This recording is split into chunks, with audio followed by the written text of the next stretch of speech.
Hello everyone, welcome to Lochan Academy. Lochan Academy में आपका स्वागत है। मेरा नाम है अर्शिता अग्रवाल और हमारी करंट अफेयर्स एनालिसिस सीरीज में आज हम डिस्कस करेंगे कि बेंजामिन नेतन्याहू ने अपना 5th टर्म सिक्योर कर लिया है एज इजरायली प्राइम मिनिस्टर। तो ये न्यूज़ क्या है और क्यों इम्पोर्टेंट है, ये हम आगे इस लेक्चर में डिस्कस करेंगे। अब देखते हैं न्यूज़ क्या है। तो पहले ये ध्यान रखिएगा कि आप ये न्यूज़ ध्यान से सुने, क्योंकि एंड में एक क्वेश्चन होगा जिसका आंसर आप तभी दे पाएंगे अगर आप ये लेक्चर ध्यान से सुनेंगे। तो इजराइल के प्राइम मिनिस्टर की बात हो रही है, तो इजराइल का मैप देखते हैं। ये एक मिडिल ईस्टर्न कंट्री है ऑन द मेडिटेरेनियन सी। ये रहा इजराइल का मैप और इसको बॉर्डर करता है लेबनान, सीरिया, जॉर्डन और इजिप्ट। ठीक है, तो ये याद रखिएगा। इजराइल का मैप बहुत ज्यादा इंपॉर्टेंट होता है, इससे डायरेक्टली क्वेश्चन बन के आ जाता है यूपीएससी प्रीलिम्स में। तो अब देखते हैं न्यूज़ क्या है। So after 3 elections and political deadlock, Israel finally swears in new government and prime minister Benjamin Netanyahu has one the Israeli national election, securing a record 5th term in office. तो 3 elections और political deadlock के बाद finally prime minister Benjamin Netanyahu फिर से जीत गए और 5th term है ये उनका ऑफिस में। 4th कॉन्जिक्यूटिव टर्म है और ये पहला ऐसा टर्म है जिसमें वो क्रिमिनल चार्जेस हैं उन पे। अब ये क्रिमिनल, इन पे 3 क्रिमिनल केसेस हैं which is centred on bribery, fraud and breach of trust, and it is due to start May 24 जो इस चीज का ट्रायल है। अब ये जो वो इलेक्शन जीते हैं ये कंट्रोवर्शियल पावर शेयरिंग डील है जो उन्होंने अपने rival turn partner Benny Gantz के साथ किया है। तो इसमें पावर शेयर करेंगे। अब नेतन्याहू को पॉलिटिकल हौदीनी भी कहते हैं, ये भी बहुत इंपॉर्टेंट है एस्पेक्ट। अब प्रेसिडेंट रूवेन रिवलिन ने ऑफिशियली ग्रांट किया था नेतन्याहू को 2 हफ्ते का टाइम कि वो अपनी गवर्नमेंट फॉर्म करे, और नेतन्याहू ने फॉर्मली अनाउंस किया कोalition गवर्नमेंट ऑन 17 May 2020 यानी रिसेंटली।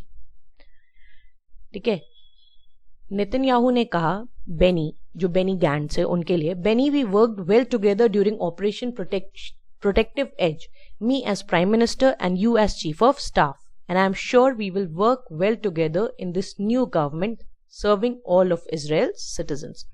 तो इन दोनों ने अपने डिफरेंसेस साइड रखे और साथ में एक कोalition गवर्नमेंट बनाई है। इन्होंने पहले भी काम किया है ऑपरेशन प्रोटेक्टिव एज में। ये उस टाइम की बात है 2014 के वॉर, जब Israel fought with Hamas in Gaza. उस टाइम पे Gantz was military chief of staff. ठीक है, अब ये जो 3 साल का कोalition डील है ये बहुत ज्यादा इंपॉर्टेंट है। इसमें Netanyahu will serve as prime minister for the coming 18 months और इनके पास पावर रहेगी November 13, 2021 में। उस टाइम पे जो बेनी गैंट्स हैं, जो एक टाइम पे उनके राइवल थे और अब पार्टनर बन गए, he will serve in the specially created role of alternate prime minister as well as defence minister. तो ये पहले 18 मंथ तक नेतन्याहू प्राइम मिनिस्टर रहेंगे और जो बेनी गैंट्स हैं वो डिफेंस मिनिस्टर और ऑल्टरनेट प्राइम मिनिस्टर रहेंगे। ठीक है, उसके बाद जो टर्म होगा उसमें नेतन्याहू डिफेंस मिनिस्टर बन जाएंगे और गैंट्स बन जाएंगे प्राइम मिनिस्टर, यानी वो दोनों अपने रोल स्वैप कर लेंगे। अब ये जो रोटेशन है it is part of a complicated and somewhat unprecedented कोalition government. तो काफी ज्यादा कॉम्प्लिकेटेड है ये, जिसमें दोनों के नेतन्याहू के जो राइट विंग ब्लॉक है ऑफ पॉलिटिकल पार्टीज और गैंट्स की ब्लू एंड व्हाइट फैक्शन, दोनों ने अग्री किया है।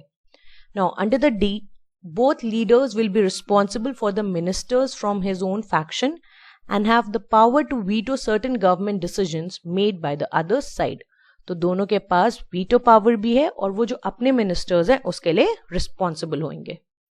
अब इसका पॉजिटिव एस्पेक्ट क्या है? Now, because of the pandemic, we have decided to set our differences aside and fight together shoulder to shoulder against this massive challenge. ये बोला नेतन्याहू ने। Now, गैंट्स ने बोला that the new government would end Israel's worst political crisis, इतने time से elections चल रहे थे पर कोई जीत नहीं रहा था, तो it will end this and usher in a new era of peace and reconciliation for Israeli citizens. अब ये तो इलेक्शन में कहने की बात होगी, अब ये होएगा कि नहीं वो आगे देखेंगे। It is also said that it could spare Israelis another round of costly elections for at least 3 years and establish a unity government to tackle the fallout of the coronavirus crisis. कि आगे से जो अभी तक elections होते जा रहे थे, जैसे 3 इलेक्शंस हुए, तो अब वो नहीं होंगे एटलीस्ट फॉर नेक्स्ट 3 years। तो वो जो इलेक्शंस का कॉस्ट है उससे गवर्नमेंट बच जाएगी और यूनिटी गवर्नमेंट एक आएगी। इसका नेगेटिव पॉइंट्स क्या है? अब this arrangement has produced the largest and perhaps most politically broad government जो इजराइल की हिस्ट्री में। इसमें 34 मिनिस्टर्स हैं एंड अराउंड 16 डेप्यूटी मिनिस्टर्स जो मैनेज करेंगे कंट्री को। The size of the government and the invention of new cabinet posts was an insult to the public in such dire economic times। जो Israel है वहां पे Israel की history का highest unemployment है इस टाइम पे, और इस टाइम पे ही उन्होंने सबसे बड़ी गवर्नमेंट बनाई है जिसको मैनेज करना बहुत ही ज्यादा डिफिकल्ट होगा। It is said it is being called a bloated and an indulgent government. दोनों के पास वीटो पावर है, so the mutual veto power between Netanyahu and Gantz makes his government highly problematic and nothing can be done without the agreement of both sides. Now this could hamper the ability of Israel to function properly as both have mutual veto power. तो वो easily वो कभी problem solve नहीं होने देगा और हमेशा एक डेडलॉक आएगा। ठीक है, अब कहा जा रहा है कि Netanyahu in last July he surpassed the country's founding premier David Ben Gurion as the longest serving Israeli prime minister and this could be his final term in power. तो अब नेतन्याहू क्या करना चाह रहे हैं, वो छोड़ने से पहले अपनी जगह एक लेगेसी इंटैक्ट रखना चाह रहे हैं ताकि उनको याद रखा जाए। ठीक है, अब क्वेश्चन देखते हैं जो इससे रिलेटेड है। Israel has common borders with which of the following? Your options are A Lebanon, Syria, Jordan, Egypt, B Turkey, Syria, Jordan, Yemen, C Lebanon, Syria, Turkey, Jordan, और D Cyprus, Turkey, Jordan, Egypt.